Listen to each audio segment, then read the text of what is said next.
Good evening সবাইকে। আজ হলো 2 আগস্ট রবিবার। আজকের সন্ধ্যার বিশেষ বিশেষ খবর হলো হাইলাকান্দির কৃষ্ণপুর বাজারে একটি পুলিশ স্কট গাড়ি নিয়ন্ত্রণ হারিয়ে ভয়াবহ দুর্ঘটনার কবলে পড়ে ঘটনায় গাড়ির চালক সহ অন্তত 3 জন আহত হন। এছাড়া রাস্তার পাশের একটি দোকানের বারান্দা এবং সেখানে রাখা একটি মোটরসাইকেল ক্ষতিগ্রস্ত হয়েছে। তবে দুর্ঘটনার সময় বাজারে উপস্থিত কোনো সাধারণ মানুষের হতাহতের খবর মেলেনি। স্থানীয় সূত্রে জানা যায়, হাইলাকান্দি থেকে কাটলিচূড়ার দিকে যাওয়ার সময় পুলিশ সুপারের গাড়ির পেছনে থাকা একটি স্কট গাড়ি কৃষ্ণপুর বাজারে ঢোকার মুখে হঠাৎ নিয়ন্ত্রণ হারিয়ে ফেলে। প্রথমে সেটি রাস্তার ধারের একটি গাছে ধাক্কা মারে। এরপর গাড়িটি ছিটকে গিয়ে আরও একটি গাছের সঙ্গে সংঘর্ষে জড়িয়ে পড়ে। এরপর দুইবার ধাক্কা লাগার পরও গাড়িটি থামাতে না পেরে রাস্তার পাশের একটি দোকানের বারান্দায় সজোরে আঘাত হানে। দুর্ঘটনায় চালক সহ 3 জন আহত হন। আহতদের দ্রুত চিকিৎসার জন্য হাসপাতালে নিয়ে যাওয়া হয়েছে। তবে তাদের শারীরিক অবস্থা সম্পর্কে এখনও বিস্তারিত তথ্য জানা যায়নি। ঘটনায় AS01FU 8135 নম্বরের একটি মোটরসাইকেল এবং AS307719 নম্বরের পুলিশ গাড়িটি ব্যাপকভাবে ক্ষতিগ্রস্ত হয়েছে। দোকানের বারান্দারও উল্লেখযোগ্য ক্ষয়ক্ষতি হয়েছে। খবর পেয়ে আবদুল্লাপুর পুলিশ ফাঁড়ির ইনচার্জ ও লালা থানার পুলিশ ঘটনাস্থলে পৌঁছে দুর্ঘটনাগ্রস্ত গাড়িটি উদ্ধার করে। কী কারণে দুর্ঘটনাটি ঘটেছে তা খতিয়ে দেখা হচ্ছে। স্থানীয়দের একাংশের প্রাথমিক ধারণা, গাড়িতে হঠাৎ যান্ত্রিক ত্রুটি দেখা দেওয়ায় চালক নিয়ন্ত্রণ হারিয়ে ফেলতে পারেন।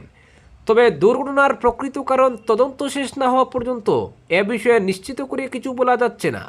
স্থানীয় সূত্রের দাবি, দুর্ঘটনাগ্রস্ত গাড়িটি হাইলাকান্দি পুলিশ সুপারের স্কট গাড়ি। যদিও এ বিষয়ে পুলিশের পক্ষ থেকে এখনও আনুষ্ঠানিক কোনো বক্তব্য বা নিশ্চিতকরণ পাওয়া যায়নি। ব্যস্ত কৃষ্ণপুর বাজারে এই ঘটনাকে কেন্দ্র করে এলাকায় চাঞ্চল্যের সৃষ্টি হয়েছে। স্থানীয়দের মতে, দুর্ঘটনার সময় বাজারে বেশি ভিড় থাকলে বড় ধরনের প্রাণহানির আশঙ্কা ছিল। অপরদিকে পূর্ব প্রস্তুতি সম্পন্ন কাছাড়ে শুরু 2027 সালের ডিজিটাল জনগণনার স্বগণনা পর্ব। ডিজিটাল জনগণনার প্রতি গুরুত্বপূর্ণ পদক্ষেপ নিল কাছাড় জেলা প্রশাসন। আজ থেকে আনুষ্ঠানিকভাবে শুরু হয়েছে 2027 সালের জনগণনার প্রথম পর্যায়ের স্বগণনা কার্যক্রম। জেলা প্রশাসনের পক্ষ থেকে 2 থেকে 16 আগস্টের মধ্যে সরকারি পোর্টাল se.census.gov.in এ অনলাইনের মাধ্যমে নিজেদের তথ্য জমা দিয়ে এই জাতীয় কর্মসূচিতে অংশগ্রহণের আহ্বান জানানো হয়েছে। এ উপলক্ষে জেলা আয়ুক্তের কার্যালয়ের নতুন সম্মেলন কক্ষে আয়োজিত উদ্বোধনী অনুষ্ঠানে সভাপতিত্ব করেন জেলা উন্নয়ন আয়ুক্ত রাজীব রায়। অনুষ্ঠানে অতিরিক্ত জেলা আয়ুক্ত তথা জেলা জনগণনা আধিকারিক রক্তিম বড়ুয়া জনগণনা কার্যক্রমের বিস্তারিত রূপরেখা তুলে ধরেন। ডিডিসি রাজীব রায় বলেন, জনগণনা দেশের উন্নয়ন পরিকল্পনা, জনপরিষেবার সম্প্রসারণ এবং নীতি নির্ধারণের অন্যতম ভিত্তি। তাই নির্ভুল তথ্য প্রদান করে এই কর্মসূচিকে সফল করতে প্রতিটি নাগরিকের সক্রিয় অংশগ্রহণ জরুরি। তিনি নির্ধারিত সময়ের মধ্যে স্বগণনা সম্পন্ন করার পাশাপাশি পরবর্তী গৃহভিত্তিক যাচাইকরণ পূর্বে গণনাকারীদের সহযোগিতা করার আহ্বান জানান। জেলা জনগণনা আধিকারিক রক্তিম বড়ুয়া জানান, এবারের জনগণনা সম্পূর্ণ ডিজিটাল পদ্ধতিতে পরিচালিত হচ্ছে। কাছাড় জেলায় 8টি জনগণনা চার্জ অফিসের অধীনে মোট 3031 জন গণনাকারী এবং 512 জন সুপারভাইজার নিয়োজিত রয়েছেন। গণনাকারী ও সুপারভাইজারদের প্রশিক্ষণ ইতিমধ্যেই কাছাড় কলেজ, এসএম দেব কলেজ সহ বিভিন্ন কেন্দ্রে শুরু হয়েছে। অপরদিকে রাজাপিয়ারিতে 12 দিনের মেয়েকে কুয়োতে ফেলে হত্যা, গ্রেফতার মা। মাত্র 12 দিনের নিষ্পাপ এক কন্যা সন্তানকে জীবন্ত অবস্থায় কুয়োতে ফেলে নৃশংসভাবে হত্যা করার অভিযোগ উঠল খুদ জন্মদাত্রী মায়ের বিরুদ্ধে। এই লুমহর্ষক ও অমানবিক ঘটনাটিকে কেন্দ্র করে তীব্র চাঞ্চল্য ও ক্ষোভের সৃষ্টি হয়েছে পাতারকান্দি রাজাপিয়ারি জিপির অন্তর্গত উত্তর গোপালপুর ওরফে পিংচোড়া গ্রামে। ঘটনায় জড়িত থাকার অভিযোগে পুলিশ ইতিমধ্যেই ঘাতক মা মন্টি দাসকে গ্রেফতার করেছে। স্থানীয় ও পুলিশ সূত্রে জানা গেছে, শনিবার ভোর আনুমানিক 3টা নাগাদ আচমকাই শিশুটি নিখোঁজ হয়ে যায়। ঘটনা জানাজানি হতেই শিশুর মা মন্টি দাস এক অদ্ভুত ও সাজানো গল্প ফেঁদে বসেন।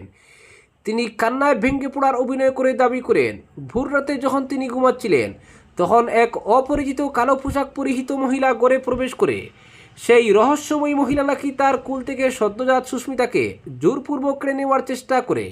মন্টি দাসের দাবি অনুযায়ী তিনি বাধা দিলে ওই অপরিচিতা তীব্র সুরে বলে ওঠে, এটা তোর সন্তান নয়, আমার সন্তান, আমি নিয়ে যাব। এরপরই মহিলাটি মন্টি দাসের কোল থেকে শিশুটিকে ছিনিয়ে নিয়ে গিয়ে গড়ের পাশের একটি গভীর কুয়োতে ফেলে চম্পট দেয়। এদিকে ঘটনাকে ভিন্ন রূপ দিতে পরিবারের একটি অংশ একে কোনো অলৌকিক ঘটনা বা অপশক্তির কাজ বলে দাবি করতে শুরু করে। অলৌকিক শক্তির বইয়ে যখন গ্রামবাসীরা কিংকর্তব্য বিমূঢ়, ঠিক তখনই খবর দেওয়া হয় বাজারিচুড়া থানায়। খবর পেয়ে কাল বিলম্ব না করে বাজারিচুড়া থানার ওসি খগেন্দ্রনাথ বিশাল পুলিশ বাহিনী নিয়ে দ্রুত উত্তর গোয়ালপুর গ্রামে পৌঁছান। পুলিশ ঘটনাস্থলে পৌঁছে স্থানীয়দের সহায়তায় কুয়ো থেকে শিশুটির মৃতদেহ উদ্ধার করে। পরবর্তীতে পরিস্থিতি খতিয়ে দেখতে পাতারকান্দির সার্কেল অফিসার ঘটনাস্থলে উপস্থিত হন। পুলিশ মৃতদেহটি উদ্ধার করে ময়নাতদন্তের জন্য জেলা সদর হাসপাতালে পাঠায়। প্রাথমিক তদন্তে শিশুর মা মন্টি দাসের বয়ানে একাধিক অসঙ্গতি লক্ষ্য করেন ওসি খগেন্দ্রনাথ। কোনো চুর বা অপরিচিত ব্যক্তি করে ঢুকে শুধু শিশুকে কুয়োতে ফেলে চলে যাবে, এই তথ্য পুলিশের কাছে বিশ্বাসযোগ্য মনে হয়নি। এরপরই পুলিশ মন্টি দাসকে আটক করে বাজারিচুড়া থানায় নিয়ে যায়। সেখানে মহিলা পুলিশ কর্মীদের উপস্থিতিতে শুরু হয় ম্যারাথন জিজ্ঞাসাবাদ। পুলিশের অভিজ্ঞ আধিকারিকদের টানা জেরার মুখে আর বেশিক্ষণ নিজের সাজানো গল্প টিকিয়ে রাখতে পারেননি মন্টি দাস। অবশেষে কান্নায় ভেঙে পড়ে তিনি নিজের গা শিউরে ওঠা অপরাধের কথা স্বীকার করেন। তিনি কবুল করেন যে কোনো কাল্পনিক মহিলা বা অপশক্তি নয়, তিনি নিজেই নিজের সন্তানকে কুয়োতে ফেলে হত্যা করেছেন।